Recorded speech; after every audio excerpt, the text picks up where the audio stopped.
Okay, I just want to have a talk about the little things we do and how important they might be, or how good a training tools they might be for us when we're just sort of sitting around on our horse. It's hot today, and because it's hot, you know, I don't want to get out there doing circles and cantering around, and I want to give him a bit of an easy day. So there's other things that we can do that might be helpful, you know, for our horse and in our life with our horse. So one of the big ones, I guess, is opening gates. There's so much in that is useful that that is going to advantage us and advantage our horse. That for me, I think it's a really important exercise. So I'll show you a few things that I do, because I'm not good at talking and not doing.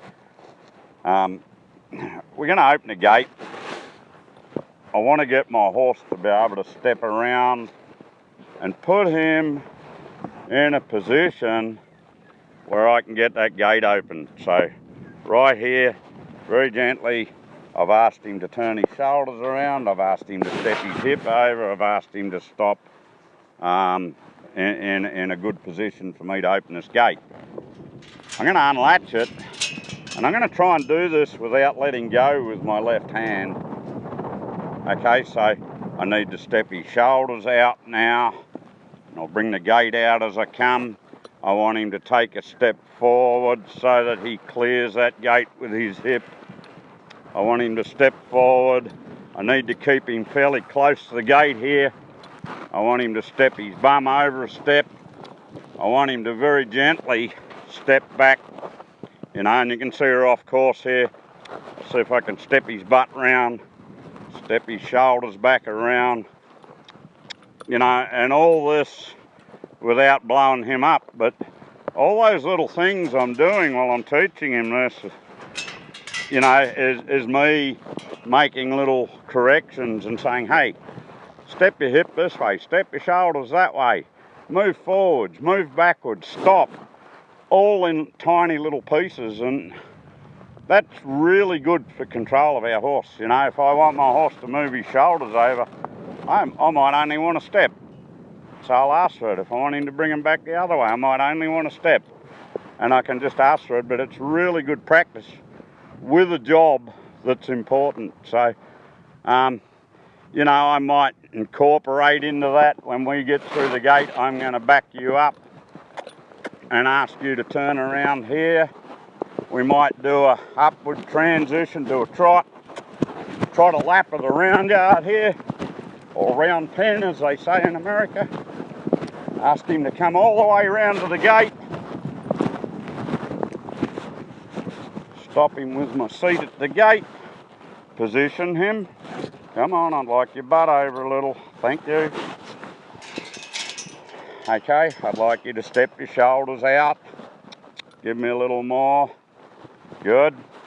I'd like you to step forward so we clear that with your hip.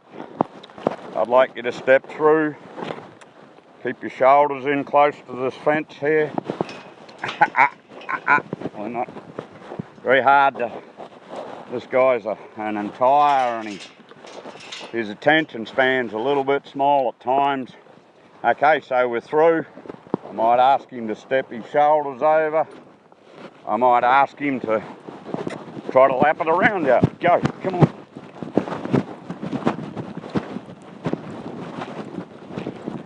And we'll stop and position ourselves at the gate. You know, if you're into extreme cowboy racing or any of those sports with gates, working equitation, this would be pretty handy stuff. I'll move his shoulders over, and you never know, you might have to actually open a gate for purpose one day too. So. Good. I need him over a little closer. I'm going to look to the side there. See if I can keep my pockets under me so that he doesn't back up too much more. Have him step forward, and I'll just encourage him. There we go. And the more I do this, the better he'll get with it. But that's a little bit on gaits and, you know, all the little things that are incorporated in opening and closing a gate that can be really beneficial for you and your horse.